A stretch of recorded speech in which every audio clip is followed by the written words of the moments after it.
He's been in there for 2 hours now. For anyone who's confused, he is not receiving a 2-hour-long interview. There are just a lot of people. From the huge crowd that was here an hour ago, it has dwindled down to just these last few of us waiting. And then finally, he emerged. I knew the odds were against us, but he'd been so optimistic this entire time. It was making me question myself. Like, does he know something that I don't? I kind of half expected him to get the visa. It just seems so unfair for him to not get it. I've gotten to learn so much about him from visiting his hometown and meeting his extended family. No matter how many conversations we have about life in Xinjiang or phone calls with his relatives, nothing can compare to actually living it myself. And I want him to have that kind of immersive experience in the place where I came from, the place that made me who I am. Sure, I can show him American movies and have him video chat with my friends, but it's not the same. He deserves the chance to stay in my childhood home, walk down the streets I grew up on, experience our family reunions in my grandma's hometown, and celebrate holidays together in the most authentic way. As much as I knew the odds were against us, I just really didn't want to believe that he wouldn't get this visa.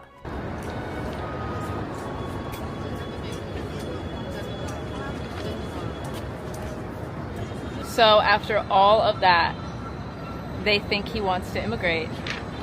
你们聊了多久呀？聊了1分钟差不多。1分钟。There you have it.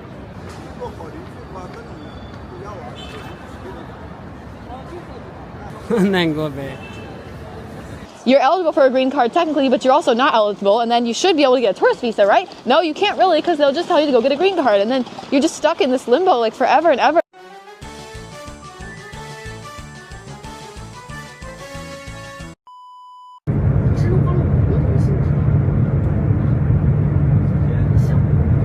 Look at this poor thing. Look at him. I can't believe they said no to this face, but they did. They said no to this face. We still had a couple months left until I'd be returning to the US for Christmas, so we decided to give it one last try. Meanwhile, Ace and I continued our North China bike tour, and it was midway through our journey through Shanxi province that we received the email from hell.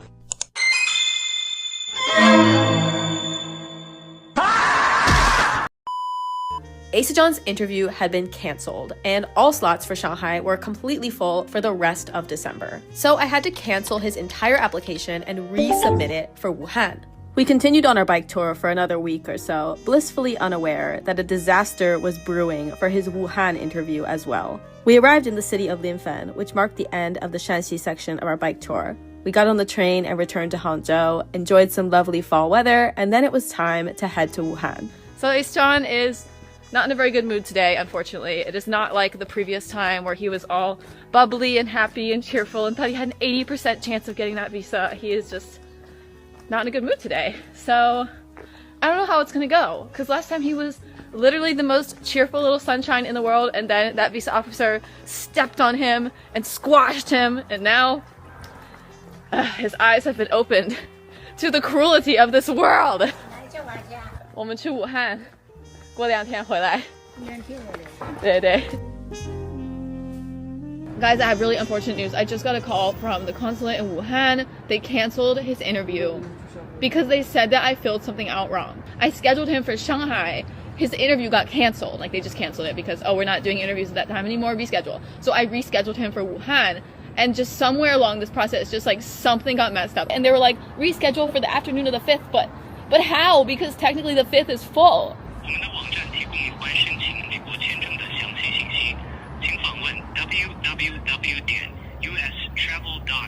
The process of switching an applicant to a different interview location is not very straightforward, and somehow I messed it up. The lady on the phone said we could reschedule to the 5th, and that was the only information I had. So we decided to go to Wuhan anyway, find an agent in person, and get them to help fix this.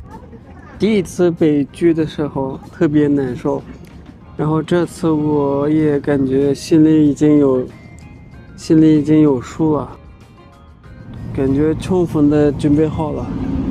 那你觉得这次有多大的可能会通过呢？60%吧。He is noticeably less peppy than he was the first time. Morale is very low. The next morning, we found an agent who'd be able to help us, but only after Asejan's interview time passed and his account was unlocked. She actually called the consulate. They're allowed to call the consulate. We plebes are not. And the person at the consulate was like, oh yeah, sorry, you can't fix that.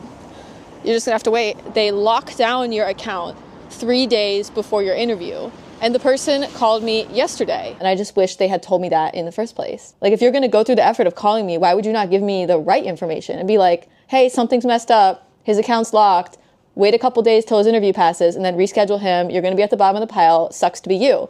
Like, literally, why would you not just say that? Since Wuhan is the least popular interview destination, we knew we could reschedule him relatively quickly as long as his account unlocked on time. Wuhan is also a lot farther away from Hangzhou than Shanghai is, so it would have been really expensive and a waste of time to go back and forth again. We were stuck in this weird limbo of not knowing when we'd ever be able to leave, when we'd reschedule his interview, when the interview would finally happen, but at least Asejan has some friends in Wuhan that showed us a good time. And every day, we ate our sorrows away with giant heaping plates of delicious Uyghur food. And it worked wonders on cheering up Asejan. Wuhan actually has a huge Uyghur community, and not only are there tons of delicious, authentic restaurants, there are even grocery stores that feel as though they were copy-pasted from Asejan's hometown. Not them. There are some Uyghur people in Hangzhou. There are some Uyghur restaurants, but it's nothing like this. This is the public grazing zone. I wonder if they ever actually make any sales from this section, or if the customers just stand there and nibble at it. They even have sheep testicles. Have you ever eaten a sheep testicle? Yeah, I've never. I don't like it. Being welcomed by the local Uyghur community made our stay in this visa limbo land a lot more enjoyable. Despite the visa situation looming in the back of my mind, we still had a pretty good time in Wuhan.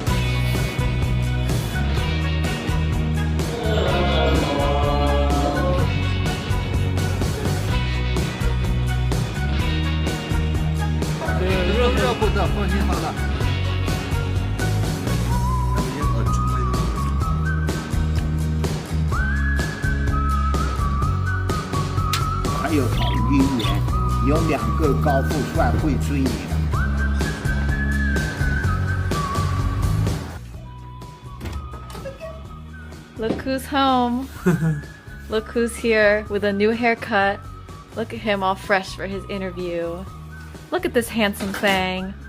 He's ready for his interview that could be tomorrow, it could be 5 days from now, it could be a week from now, we don't even know. But he's ready. Eventually, his account was unlocked and his interview was rescheduled for 6 days after the original date. Tell me.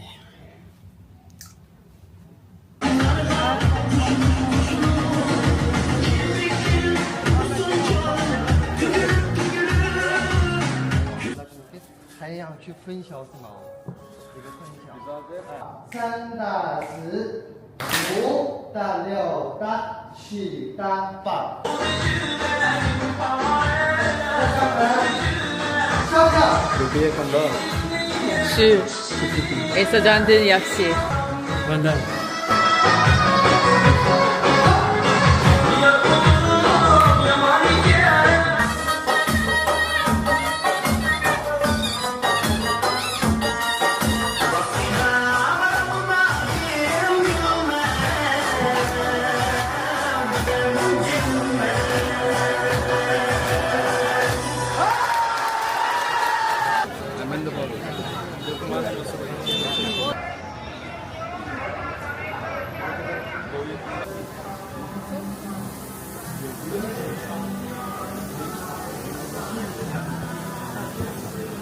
Christmas is right around the corner, and we're still not sure if I'm gonna be able to take Asejan home for the holidays. We still don't know.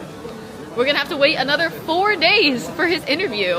And I actually am not gonna be staying here for that entire time because I have other things to do in Hangzhou. I can't just be here forever and ever and ever. So I'm actually going back tomorrow morning. I'm abandoning my beloved husband here in Wuhan. He's fine, he's got a blood to keep him company, and he's been enjoying having noodles and kebabs and rice pilaf every single day. Like, he's having the time of his life, so he's gonna just stay here and wait for his interview. See you in Hangzhou. Bye-bye. Waiting my good news. Yeah, I'll be waiting. Bye-bye. Bye. Bye-bye. And he got rejected. 我都给他看了我们的自媒体，然后我们已经定居了在杭州的县。哎，他就是那个样子，他说不好意思，没有变化，就是结果一样的，对吧？晓得的。然后我已经说了，我们已经定居在杭州了，我们生活在杭州。我媳妇有2年的工作签证，不想给就是不给，对吧？不管我说什么都没有用，好像我已经努力了。Isajan got rejected again after waiting in Wuhan for a week, after having his interview canceled 2 times. He was rejected in just a couple of minutes. He brought so many materials that would very easily explain that we are living a happy life here and don't want to leave, but they just won't look at them. They wouldn't look at them last time and they wouldn't look at them this time. You need to change something in your next application or you're just going to keep getting rejected, but it's like, change what? Get divorced? Cancel our rental contract? What do you want from us? But I also don't want to be stuck with a future where my husband cannot travel to my home country because that's insane. That's ridiculous. Yeah, that's that. He got rejected. I'm going to the US alone. I don't want to sink thousands of dollars into a green card that he'll probably get rejected for because I don't even live in the US. And even if he does get it, as long as we're living abroad, he's not really eligible to keep it long term. So we're just going to keep trying for this visa over and over and over again until someday we get someone at the interview window who actually listens to him and believes him. We are here in Pudong Airport, and I wanted to take him back with me to celebrate Christmas together, but the consulate said no. I'm going to the US for a month. He is going back to Kashgar for a month. We will reconvene at the end of January. I hope I get my visa next year. See you guys. See you in the next vlog. Yeah. The fall is coming, I can feel it. The breeze brings goosebumps to my skin.